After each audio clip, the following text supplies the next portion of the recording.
കനത്ത ചൂടിൽ ജലാശയങ്ങളിൽ മത്സ്യോൽപാദനത്തിൽ ഇടിവ്. മത്സ്യലഭ്യത കുറഞ്ഞതോടെ മത്സ്യത്തൊഴിലാളികളും തീരാ ദുരിതത്തിൽ. ജീവിതം വഴിമുട്ടിയ നിലയിലെന്ന് പരമ്പരാഗത മത്സ്യത്തൊഴിലാളികൾ.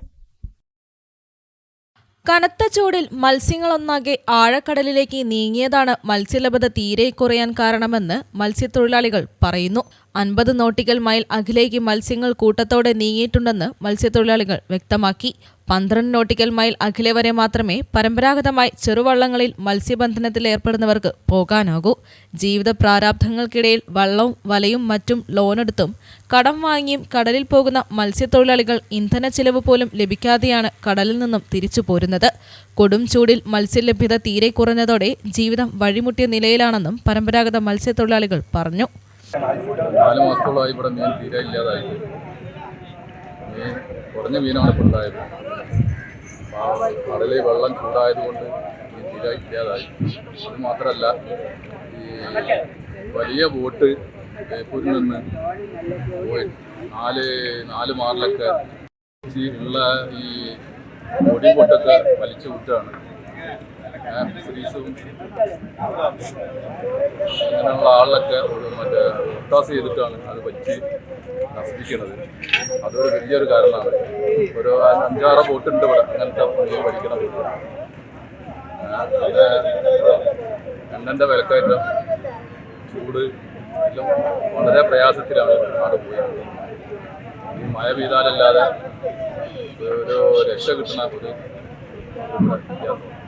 ചാലിയം ഫിഷ് ലാൻഡിംഗ് സെന്ററിൽ നിന്നും എഞ്ചിൻ ഘടിപ്പിച്ച് 20-ലധികം വലിയ വള്ളങ്ങളും 300ഓളം ചെറിയ ഫൈബർ വള്ളങ്ങളും ഒഴുക്കുവല ഉപയോഗിക്കുന്ന 100ഓളം വള്ളങ്ങളും സ്ഥിരമായി മത്സ്യബന്ധനത്തിന് പോകാറുണ്ട്. വൻ തുക മുടക്കി വാങ്ങിയ വള്ളങ്ങൾ മിക്കവതും ഇപ്പോൾ തീരത്ത് നങ്കൂരമിട്ട് കിടക്കുകയാണ്. 500ഓളം വള്ളങ്ങൾ മത്സ്യബന്ധനത്തിന് പോയിരുന്ന ചാലിയം ഫിഷ് ലാൻഡിംഗ് സെന്ററിൽ നിന്നും വളരെ കുറച്ച് വള്ളങ്ങൾ മാത്രമാണ് ഇപ്പോൾ കടലിലിറങ്ങുന്നത്. കൊടും ചൂടിൽ മണിക്കൂറുകളോളം കടലിൽ ചിലവഴിച്ചിട്ടും ഇന്ധന ചിലവിന്റെ കാശ് പോലും കിട്ടാതെ തിരിച്ചു പോരുന്ന മത്സ്യത്തൊഴിലാളികൾ ഇത്ര വലിയ പ്രതിസന്ധി അടുത്ത കാലത്തൊന്നും നേരിട്ടില്ലെന്നാണ് പറയുന്നത്. തീരമേഖലയില് മത്സ്യത്തൊഴിലാളികൾ ചൂട് കാരണം അനാവശ്യമായിട്ട് കടലിലെ ലൈറ്റ് ഉപയോഗിച്ചിട്ടുള്ള പണികൾ പരമ്പരാഗത മത്സ്യത്തൊഴിലാളികൾക്ക് ഞങ്ങൾ ഓർമ്മ വെച്ച കാലം വരെ, എനിക്കൊരു 38 വയസ്സായി, അവിടെ ഒരു 10-20 വർഷമായി ഞാൻ ജോലി ചെയ്യുന്നത്. ഹാർബറിൽ ഇല്ലാത്തൊരു സംഭവമാണ് ഇതുവരെ കാണുന്നത്. ഈ അടുത്ത കാലത്തൊന്നും എന്തായാലും ഇങ്ങനെയൊരു വരൾച്ച കണ്ടിട്ടില്ല. കാരണം പോയിട്ട് ഒരു വള്ളങ്ങൾ ഇവിടുന്ന് പോകുന്നതിൽ 40 രൂപയിൽ ചിലവ് വരും. നിത്യേന അത് കടമായിട്ടാണ് ഇപ്പോൾ തിരിച്ചു വരുന്നത്. കാരണം ഇത്തരത്തോളം മത്സ്യത്തൊഴിലാളികൾ എന്ന് പറഞ്ഞു കഴിഞ്ഞാൽ 100 കണക്കിന് വള്ളങ്ങൾ, വലിയ വള്ളങ്ങളുണ്ട് ഇവിടെ. 50 ആൾ 40 ആൾ പോകുന്ന പണിക്ക് പോകുന്ന തൊഴിലാളികളുണ്ട്.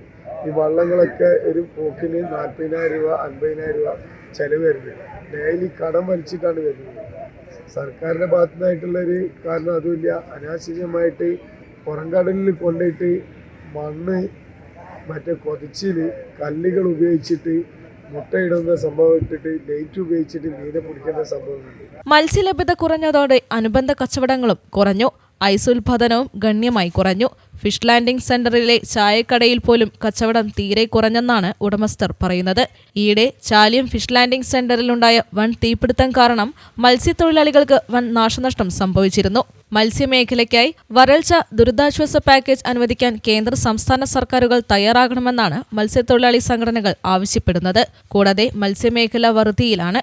കടുത്ത ചൂട് കാരണം മത്സ്യബന്ധനത്തിന് പോകാൻ കഴിയാത്ത സാഹചര്യത്തിൽ തൊഴിൽ നഷ്ടവേതനം അനുവദിക്കണമെന്നും മത്സ്യത്തൊഴിലാളികൾ ആവശ്യപ്പെട്ടു. News bureau, Chaliyam.